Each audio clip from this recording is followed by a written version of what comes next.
Assalamualaikum warahmatullahi wabarakatuh. Hai teman-teman, perkenalkan nama saya Muslimah Nur Hasanah dengan NIM 202111107. Nah, di sini saya akan menjelaskan mengenai konsep harta dalam perspektif ekonomi Islam. Nah, sebelum masuk dalam materi itu, kita harus tahu dong apa itu harta. Kita simak yuk.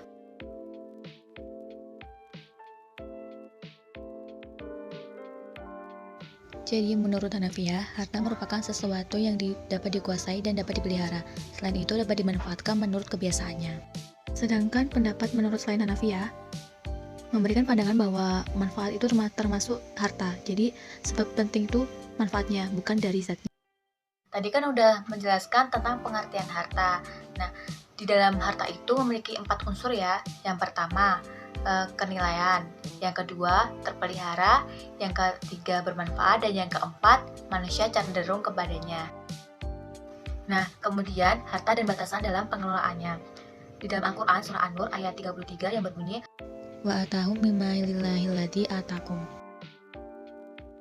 Dan berikanlah kepada mereka sebagian harta dari Allah yang dikaruniakannya kepadamu. Nah, di dalam syariat harta itu terbagi menjadi 2. Nah, yang pertama, harta diam atau harta yang tidak bisa bergerak, yaitu harta yang tidak bisa dipindahkan di suatu tempat ke tempat yang lain. Contohnya yaitu bangunan permanen. Dan yang kedua, harta yang bergerak atau harta yang bisa dipindahkan ke suatu tempat ke tempat lain. Contohnya apa sih? Contohnya itu seperti kendaraan, hewan, dan barang dagang, dan yang lain sebagainya. Nah, di dalam harta bergerak itu ada 3, harta pribadi, harta milik Allah, dan harta bersama. Harta pribadi itu tuh harta yang tidak bisa diambil manfaatnya kecuali kerelaan dari si pemiliknya.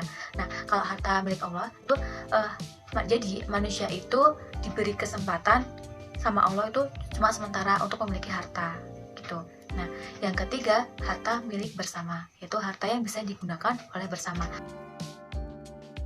Harta yang dimiliki itu harus ditata dan dikelola dengan baik. Berbicara tentang harta yang dimiliki, nah dalam Islam itu ada sebab-sebab kepemilikan harta. Ada 4.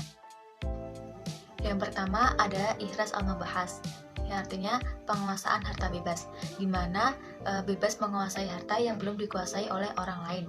Dan yang kedua ada al-tawalud, yang artinya anak pinak atau berkembang biak, di mana sesuatu itu dapat dihasilkan dari sesuatu yang lain. Dan yang ketiga ada al-halafiyah, yaitu pengganti. Maksudnya adalah sesuatu atau seseorang yang dimana menggantikan posisi pemilik yang lama. Yang terakhir ada al-akad, yaitu pertalian antara ijab dan qabul sesuai dengan syarat.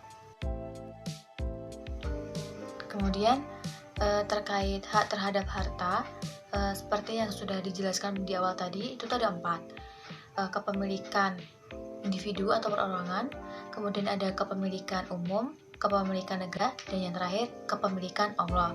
Yang pertama, kepemilikan individu atau perorangan itu di mana seseorang bisa memanfaatkannya kepemilikan tersebut. Nah, biasanya harta ini tuh didapatkan dari bekerja. Dan yang kedua, kepemilikan umum, di mana hak pemanfaatannya ini tuh bisa digunakan secara bersama gitu. Dan yang ketiga, kepemilikan negara, di mana hak pemanfaatannya ini tuh berada di tangan pemerintah atau kepala negara, seperti itu. Dan yang terakhir, kepemilikan Allah, di mana Allah akan memberikan hak pemanfaatannya kepada hambanya. Dan kepemilikan harta ini tuh ditujukan semata-mata hanya karena Allah dalam konteks peribadatan.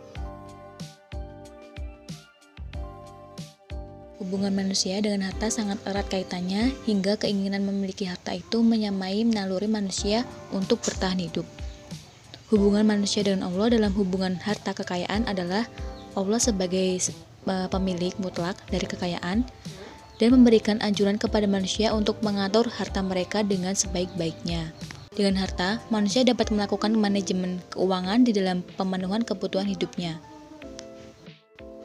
Kemudian tentang uang dan modal dalam ekonomi Islam. Yang pertama, konsep uang dalam ekonomi Islam.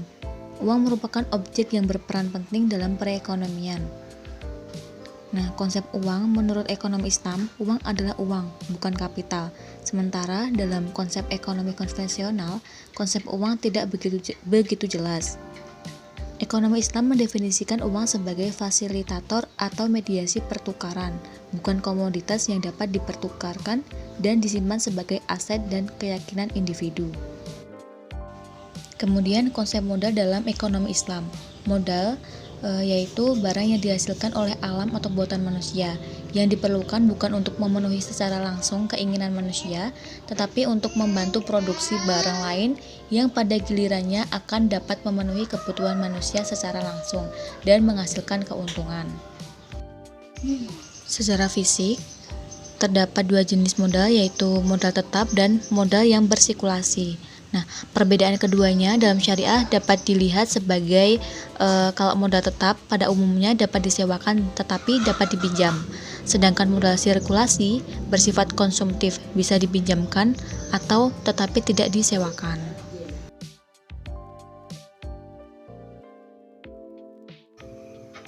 Nah, gimana nih teman-teman? Semoga dengan ilmu yang sedikit tadi bisa bermanfaat bagi kita semua ya. Wassalamualaikum warahmatullahi wabarakatuh.